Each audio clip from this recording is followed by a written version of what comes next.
At 25, Rowan Vale walked into Red Hollow Livestock Yard to buy 2 horses. She walked out owing feed to 27.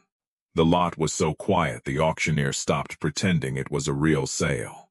27 animals stood behind rusted pipe rails with rain dried into their coats and old fear settled behind their eyes.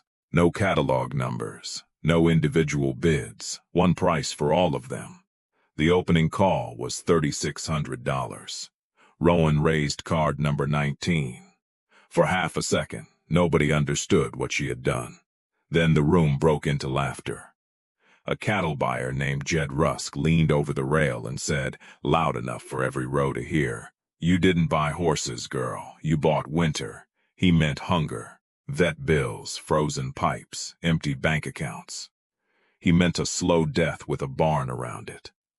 2 years later, one of those horses would carry a search team through black timber in a freezing rain. Another would stand perfectly still, while a 17-year-old boy learned how to breathe through a panic attack. And the abandoned ridge behind Rowan's barn, the patch everyone called useless, would produce fruit that chefs drove 3 counties to buy. But none of that existed on auction day. On auction day, Rowan had $3,600 less than she had that morning. 27 frightened animals she had no room for, and a 4-hour drive home to understand the size of her mistake. The yard smelled of diesel, wet rope, and old manure. Rain tapped the metal roof in uneven bursts. Rowan had arrived before daylight in her grandmother's faded blue pickup with a borrowed stock trailer behind it, and a clear plan written on the back of a feed receipt. 2 calm trail horses. That was all Morrow Creek Farm could carry. The farm sat in a narrow valley in the Allegheny foothills, 16 acres of sloping pasture, a tobacco barn converted to stalls, and a white farmhouse with 1 porch post permanently leaning toward the creek. Rowan's grandmother, Ada Vale, had spent 40 years taking difficult horses nobody else wanted, and making them useful without making them afraid. When Ada died the previous spring, the land came to Rowan because everyone else in the family had moved away or learned to love the place from a safe distance. The property came with a mortgage, a roof that leaked over stall 6, and enough money in the business account to survive 1 ordinary winter. This had not been an ordinary winter. Boarding clients had left. Hay prices had climbed. The trail riding business Rowan hoped to start needed 2 reliable horses before summer, or it would remain an idea written in a notebook. She had $9,800 available after borrowing $600 from Ruthie Bell, the widow who lived beyond the south fence and raised dairy goats with the severity of a prison warden. 2 horses, Ruthie had said when she handed Rowan the envelope. 2, Rowan promised. At Red Hollow, the first gelding Rowan marked in the catalog sold for $7,000. The second went for $5,800. By noon, every animal she trusted enough for beginners had moved beyond her reach. She should have gone home. Instead, she walked the backyard before leaving, because Ada had taught her that the horses kept outside the main ring were often the ones telling the truth. "You don't ask what's wrong with them first," Ada used to say. "You ask what taught them to act that way." The 27 were crowded in a holding pen behind the loading sheds. They came from a mountain riding camp that had closed after the owner died. For nearly a year they had been passed between caretakers, turned onto poor grass, and handled only when someone needed them moved. A paper sign wired to the gate read, "Camp Dispersal, Bulk Lot, ASES." A red roan mare stood with her face toward the corner as if she could remove herself from the world by refusing to look at it. A narrow gray gelding flinched whenever a coat sleeve brushed the rails. A scarred bay watched every person in the yard with the cold, exhausted concentration of an animal that expected humans to become dangerous without warning. 1 horse drew Rowan closer. He was a dun gelding with a black stripe down his back and a piece missing from the top of his left ear. He did not approach. He simply watched her without moving, then lowered his head 1 inch when she exhaled. It was almost nothing. Ada had built an entire life out of almost nothing. A yard employee named Wayne came up beside Rowan and hooked his thumbs into his suspenders. "Those are broker horses," he said. Rowan kept watching the dun. "What kind of broker?"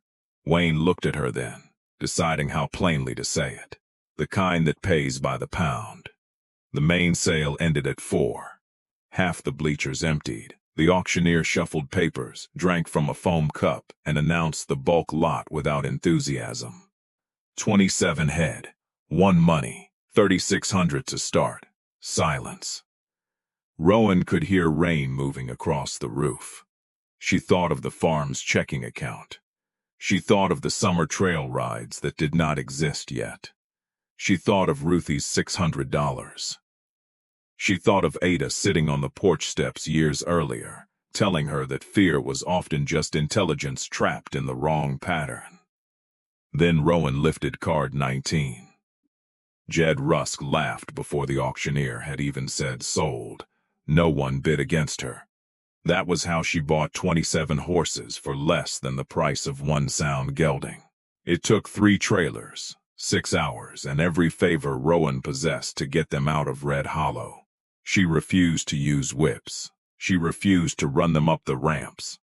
When the red roan mare planted all 4 feet and trembled so hard the trailer floor hummed, Rowan sat on an overturned bucket 12 feet away and waited. 47 minutes passed. The yard workers stopped pretending they were not watching. Finally, the mare leaned forward, smelled the ramp, and climbed in.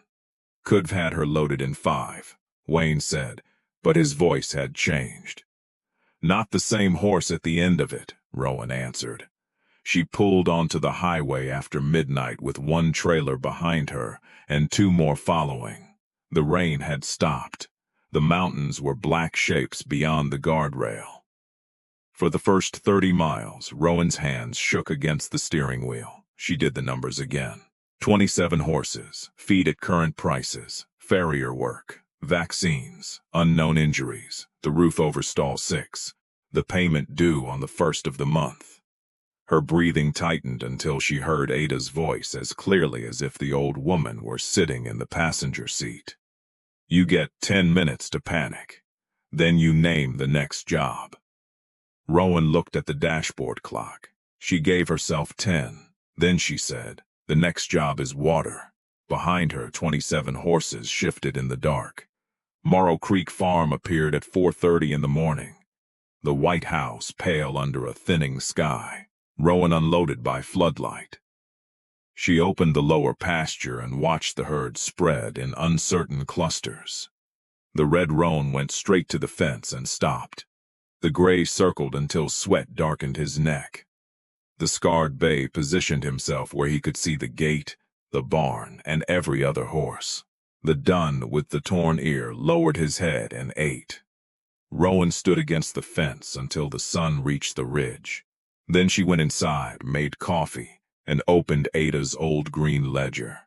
On a blank page she wrote 4 lines. Water, quarantine, feed. What can kill them first? That last question became the order of her life. Dr. Lena Price arrived before noon. She was a large animal veterinarian with cropped silver hair, mud on both boots, and no patience for optimism that could not survive an examination. She walked the pasture for 3 hours. 2 horses had respiratory infections. 4 were dangerously underweight. The red roan mare had an old hock injury. The scarred bay carried rope burns beneath his jaw. 1 chestnut had teeth so neglected he could not chew hay properly. The gray gelding had no obvious physical injury, which worried Lena more than a visible wound would have. When she finished, she leaned against the truck and removed her gloves. "You have at least $11,000 of immediate medical and farrier needs standing out there." Rowan felt the number like a board striking her ribs. "I don't have 11,000. I assumed." "What do I have to do first?" Lena glanced toward the pasture.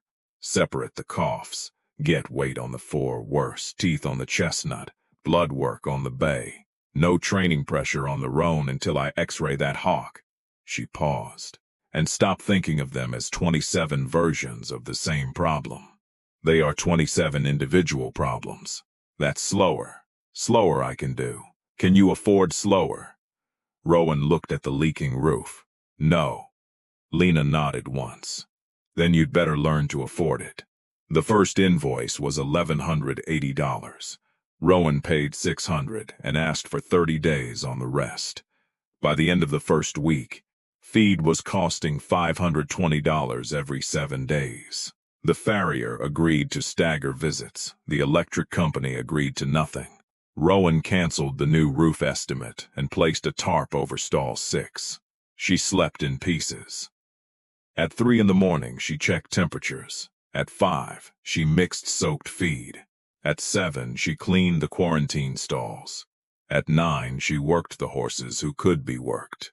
At noon, she returned calls from people asking whether the farm still offered trail rides. It did not. Not yet. The dun gelding became north, because no matter where panic moved through the group, he kept one ear pointed toward Rowan as if trying to locate direction. The red roan became Mabel. The gray became Flicker. The scarred bay became Flint. Names mattered. Ada believed a name was the first promise that an animal would not be handled as inventory. Rowan began with distance. She entered a pasture and asked for nothing. She waited until the horse's breathing changed. She left before fear forced the horse to flee. The next day, she came one step closer. The work looked like inactivity to anyone driving past. Jed Rusk drove past often. His cattle farm lay across the ridge, and he found reasons to use Rowan's road 3 times that month. On the 3rd pass, he slowed beside the fence and called through the open window, "How many have died?" Rowan did not turn around. None. Winter's young. She kept walking beside North, matching his pace without touching the lead rope. Jed drove on. North's neck had gone rigid at the sound of the truck. Rowan stopped, softened her shoulders, and waited until he blinked. "Not every loud thing is important," she told him. She was not speaking only to the horse. By day 19, the farm account had fallen below $5,000. By day 26, the chestnut's dental work and 2 emergency hay deliveries reduced it to $3,100. By day 31, Rowan calculated that she had 43 days before she would miss either the mortgage or the feed bill. She called Ruthie Bell. Ruthie answered with, "Tell me the number. 43 days. Until what? Until I choose which bill becomes a problem." Ruthie was silent long enough for Rowan to hear a goat banging something metal in the background. "Do you have 1 horse ready to place?" "No." "1 horse close?" "North, maybe. But close is not ready." "What does ready cost?" "Time." "What does time cost?" "Everything else." Ruthie sighed. "Your grandmother made difficult work look noble. It was still difficult work. I know. No, honey, you know the sentence. Now you're learning the price." The first crack of hope came in week 7. Dana Mercer ran a small adaptive riding program outside of Clifton Forge. She heard about Rowan from the farrier and arrived in a dusty station wagon with no appointment and no romantic ideas about rescue horses. She watched Rowan work North from the fence. North was still watchful. He still froze when confused. But now, when Rowan stepped back, he followed. When a feed bucket fell outside the ring, he startled, then looked to her instead of fleeing. Dana noticed. "What was done to him?" she asked. "I don't know." "What have you done?" "Mostly convinced him that confusion won't be punished." Dana watched for another 10 minutes. "I need a horse for adults who are afraid of horses." "That sounds backward." "It is. The right horse doesn't teach them bravery. He teaches them that fear can be present without controlling the next move." Rowan looked at North. "How long can you give me?" 5 weeks. He needs 6. Dana smiled slightly. "Your grandmother trained you well. You knew her." Everybody who took horses seriously within 100 miles knew Ada Vale. That was the first time Rowan understood that she had inherited a reputation she had not yet earned. Dana named a price if North passed her evaluation in 6 weeks. $8,900. It would not solve the farm. It would move the wall. Rowan wrote the number in Ada's ledger and did not let herself celebrate. 3 days later, the gray gelding flicker kicked through a gate. The chain snapped. The gate swung back. A bolt tore a 6-inch cut along his hip, and in the panic that followed, he knocked Rowan into the frozen ground. She woke looking at the underside of a fence rail. For several seconds, she could not breathe. Flicker stood 20 feet away, trembling, blood running down his leg. Rowan's left wrist was fractured. The emergency clinic wrapped it in fiberglass and told her not to lift more than 5 pounds for 6 weeks. She laughed once. Not because anything was funny. At home, Lena stitched Flicker's wound while Rowan held the lead rope with her good hand. "You cannot run this place one-handed," Lena said. "I don't have a second place to run. You need help. I need money. You need both." The vet bill added $740. Then the cold came. For 9 straight nights, the temperature stayed below 15 degrees. The lower trough froze twice a day. The old pump began coughing rust. Hay consumption climbed. 1 quarantine horse relapsed. On the 8th night, the barn roof over stall 6 finally gave way under ice. The tarp, 2 rafters, and a sheet of corrugated metal crashed into the empty stall at 2 in the morning. No horse was inside. That was the only mercy. Rowan stood in the aisle with snow blowing through the hole, her broken wrist throbbing inside the cacast, and understood that the farm had reached a point where determination was no longer a plan. By morning, the account held $912. The feed supplier would extend no more credit. The mortgage was due in 6 days, and Dana Mercer called to say her board had frozen all new purchases until spring. North's sale disappeared in 1 sentence. That afternoon, Jed Russ came up the drive. He did not honk. He parked beside the barn and walked in carrying a folded sheet of paper. "I heard about the roof," he said. "News travels. It does." He set the paper on a stall door. It was an offer from a livestock broker for the remaining 27 horses. More than Rowan had paid. Enough to cover the vet balance, repair the roof, and make the mortgage. "You could end this clean," Jed said. Rowan stared at the paper. "Clean for who? For you. And for them." His face tightened. "They're horses, Rowan, not a religion. No, they're an obligation I took on. You took it on before you understood it. That doesn't make it disappear." Jed looked past her toward the pasture. "You think suffering for a decision proves the decision was right? No. You think your grandmother would wanted you to lose the farm over animals she never met. That question landed because Rowan had asked it herself. Jed saw it. His voice softened, which made it worse. "Winter doesn't care how good your intentions are." After he left, Rowan carried the broker offer into the kitchen and placed it beside Ada's green ledger. She read it 3 times. At sunset, she called the number. A man answered on the 2nd ring. Rowan opened her mouth. Then someone knocked on the back door. It was Ruthie Bell, holding a long wooden case under one arm. Rowan ended the call without speaking. Ruthie entered, set the case on the table, and looked at the broker paper. "That his solution?" "Yes. Is it yours?" "I don't know." Ruthie nodded toward the case. "Your grandmother left this in my attic. Told me to bring it when you stopped trying to save the farm she left and started building the farm you needed." Rowan stared at her. "That sounds like something Ada would say, just to make a simple instruction complicated. It annoyed me at the time. The case was cedar, dark with age, secured by a brass hook. On the lid, in Ada's slanted handwriting, were 6 words. "Dormant is not the same as dead." Rowan sat down. Inside were pruning knives wrapped in cloth, 3 weather notebooks, a bundle of orchard maps, and a small cassette recorder with 4 labeled tapes. The first tape read, North Benji, 1998-2016. The North Bench was a steep strip of land above the back pasture, choked with blackberry canes, sumac, and young poplar. Rowan had never considered it usable. Ada had fenced it off before Rowan was born and referred to it only as the old orchard. Most of the trees looked dead. Ruthie pointed to the cassette recorder. There are batteries in the drawer. Ada's voice filled the kitchen with static around it. If you're hearing this, I ran out of years before the trees did. Rowan stopped breathing. Ada continued.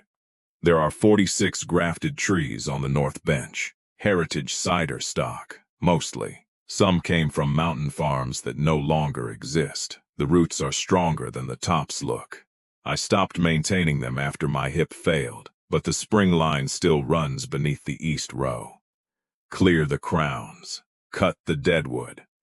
Don't pull a tree until you've scratched the bark and checked for green. The tape clicked softly.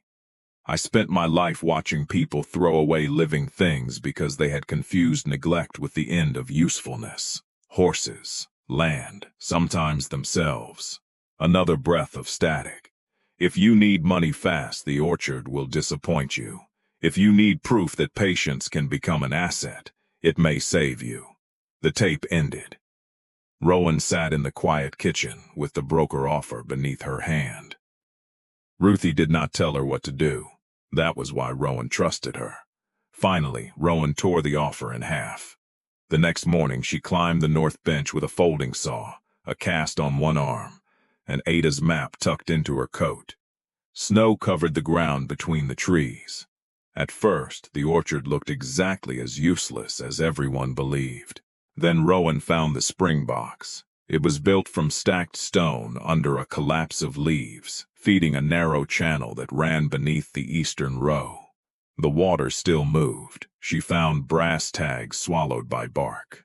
Handwritten variety codes. Graft unions thick as wrists. At the third tree, she scraped a dead-looking branch with the edge of her knife. Brown. At the trunk, lower down, she scratched again.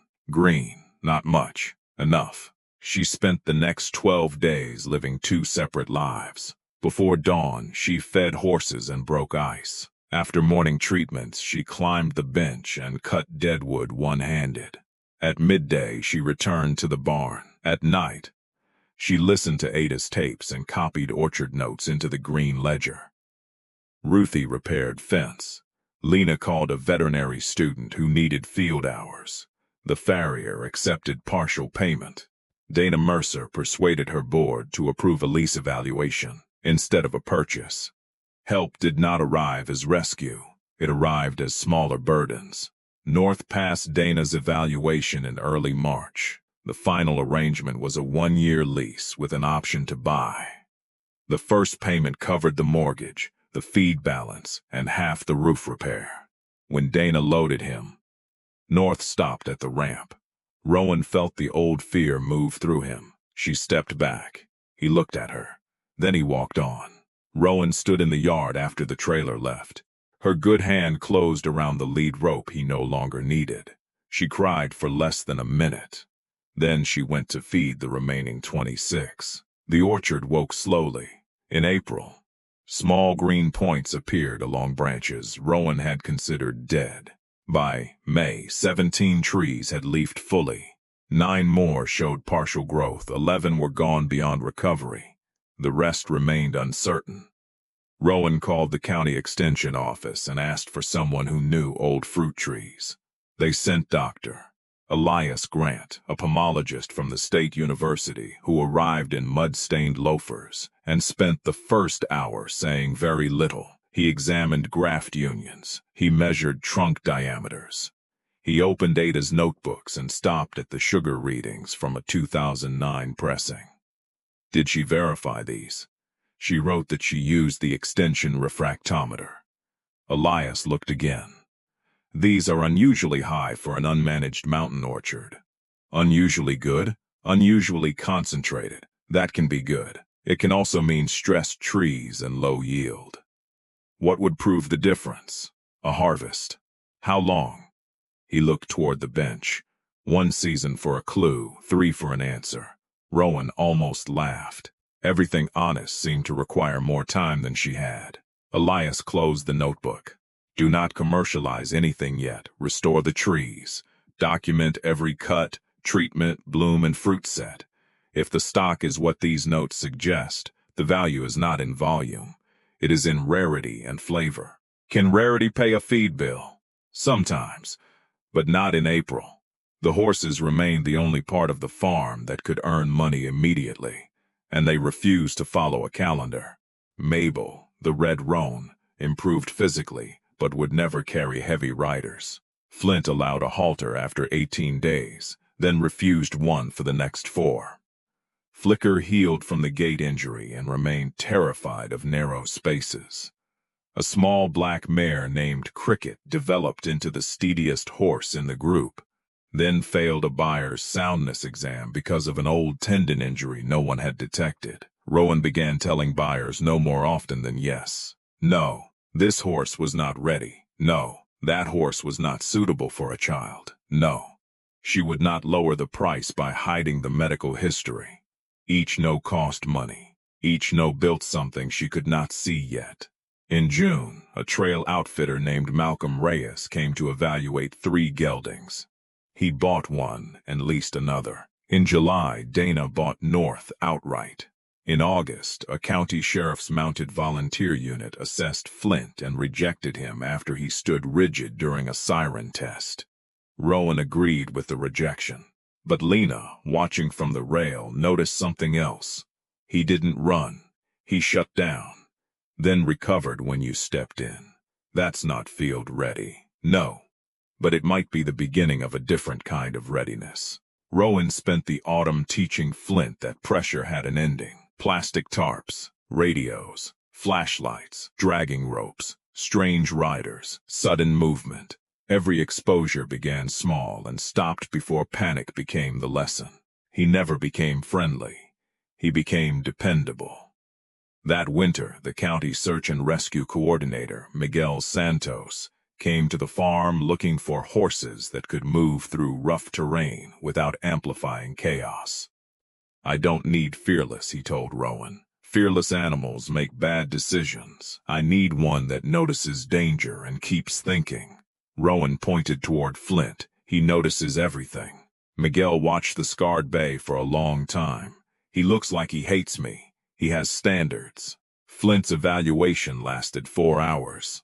A rescue litter scraped behind him. Volunteers moved in reflective jackets. A radio burst into static. Someone opened an umbrella from the saddle. Flint startled at each new thing. Then he returned. Again and again he returned. At the end, Miguel removed his gloves. I've tested polished horses that could perform calm until the world changed. This one expects the world to change. That's what made him hard to train. It may be what makes him useful. The county signed a 6-month working lease. The payment was modest. The validation was not. A regional paper ran a short article about a discarded auction horse joining the search team. The article mentioned Morrow Creek Farm twice. The calls began. Some people wanted cheap rescue horses. Rowan sent them elsewhere. Some wanted dramatic before and after stories. She refused to sell them one. A few understood the work. One was Dr. Simone Park, a trauma therapist developing an equine-assisted program for adolescents. She came to the farm in February and watched Mabel stand near a nervous girl without demanding contact. Most programs treat the horse as equipment. Simone said afterward, "Your horses have boundaries. They had to learn they were allowed to. That matters." They built a pilot program around 3 horses, Mabel, Cricket, and a quiet sorrel named Sunday. Simone handled therapy. Rowan handled the horses. Sessions were small. No one promised transformation. No one used the animals as emotional props. The first teenager in the program who stayed was named Noah Beck. He was 17 and angry at being brought there. He sat on the fence with his hood up and told Rowan he did not like horses. "That's fine," she said. "Aren't you supposed to convince me?" "No. What am I supposed to do?" "Nothing until you notice something." For 20 minutes, Noah watched Mabel shift her weight off the injured hock, rest, and then carefully redistribute it. "What happened to her leg?" he asked. "Old injury. She compensates when it hurts." Noah looked at the mare. "Does it ever stop hurting?" "Some days are better." "That's not what I asked." Rowan leaned against the fence. "No, probably not completely." "Then what's the point? She still has choices that are larger than the pain." Noah said nothing. The next week, he came back without being forced. By spring, Morrow Creek had placed or leased 14 of the original 27 horses. 3 had permanent sanctuary status. The rest were in active training.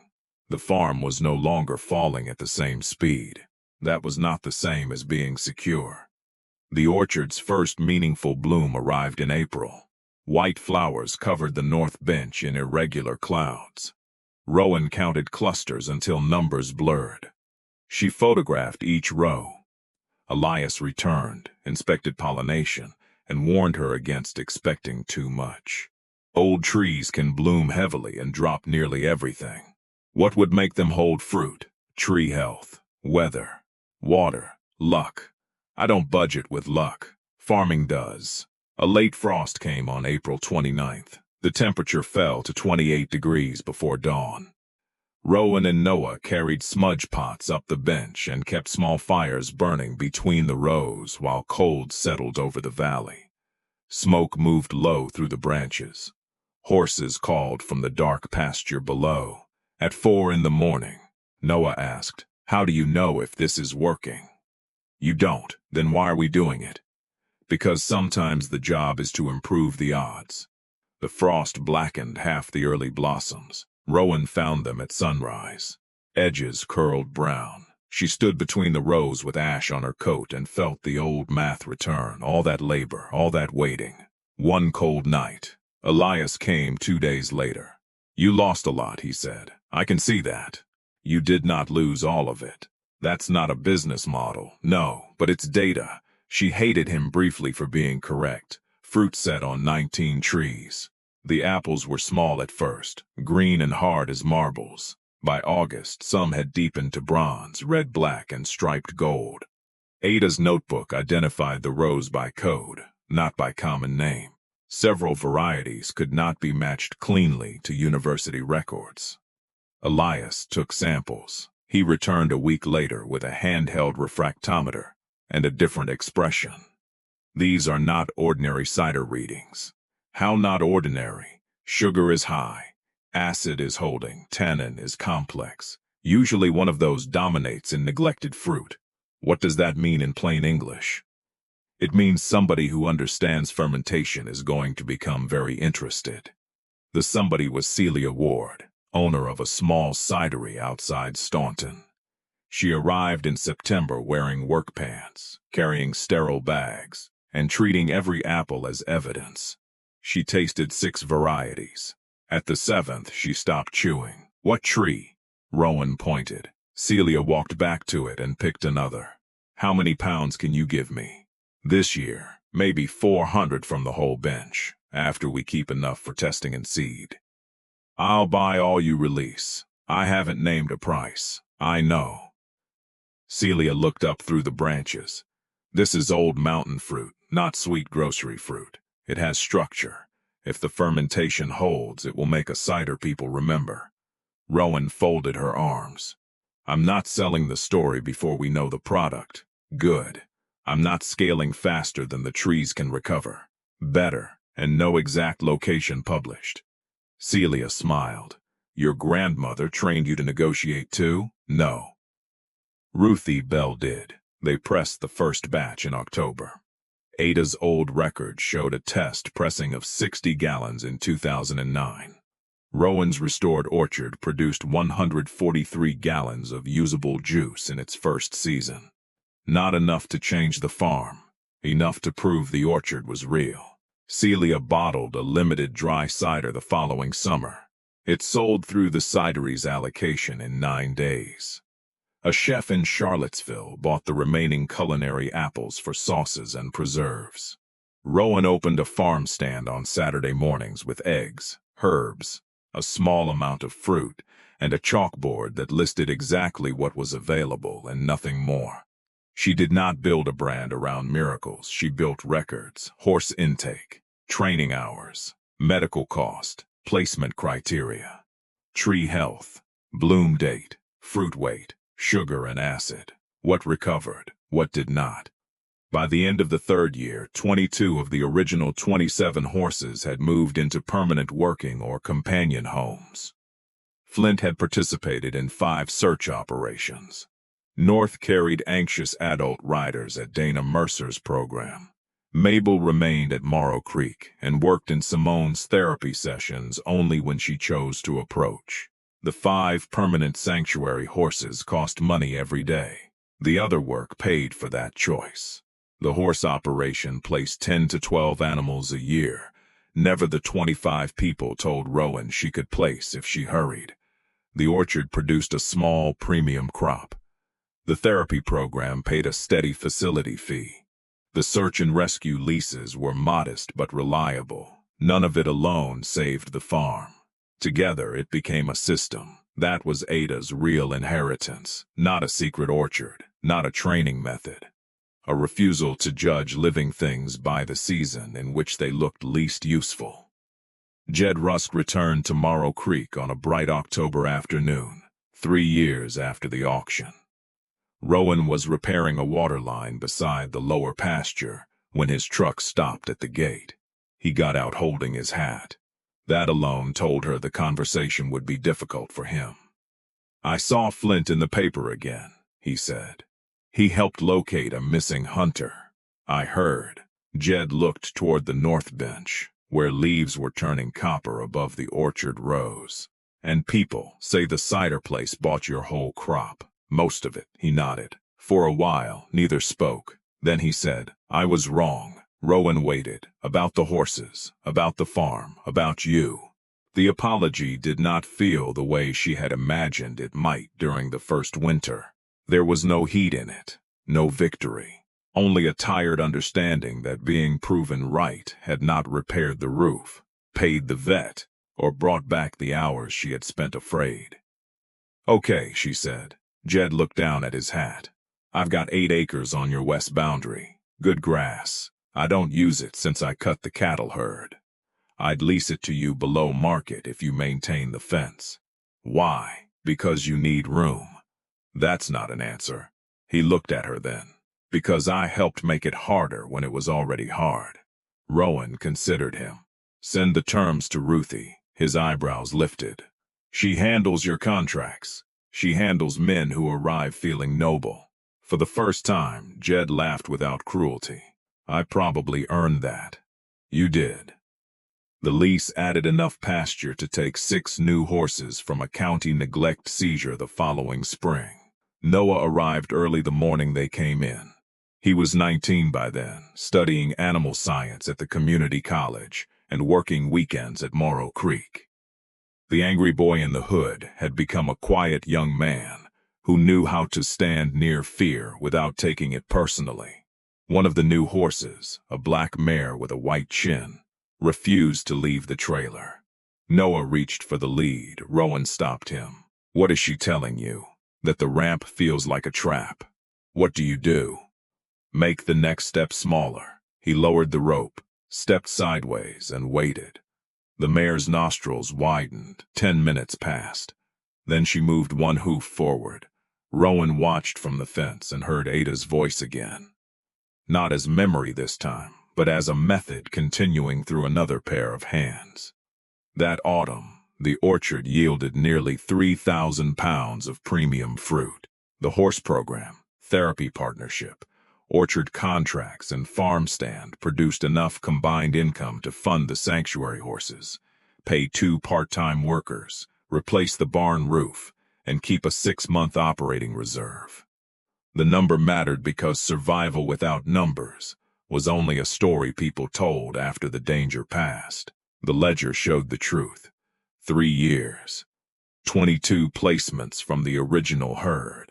5 permanent sanctuary horses, 5 search operations for Flint, more than 60 therapy clients served, 3 harvests growing from 143 gallons of juice to a contracted crop that sold before picking.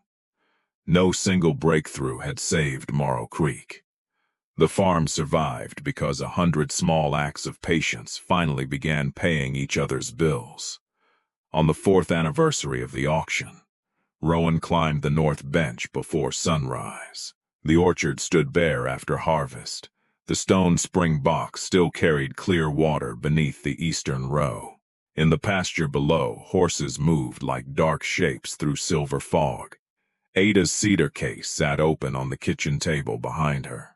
The sentence on its lid had faded where Rowan's hands touched it most. Dormant is not the same as dead. People had looked at the 27 horses and seen cost. They had looked at the north bench and seen brush. They had looked at Rowan and seen a young woman confusing compassion with competence. They were not foolish for seeing damage. The damage was real. They were wrong because they believed damage was the final fact. Rowan heard Noah open the barn below. A gate chain lifted. A horse blew softly in the cold air. The day's work was beginning. She placed one hand against the trunk of the oldest tree on the ridge. Under the bark, beneath the scars and dead limbs the living wood held. It had been holding all along.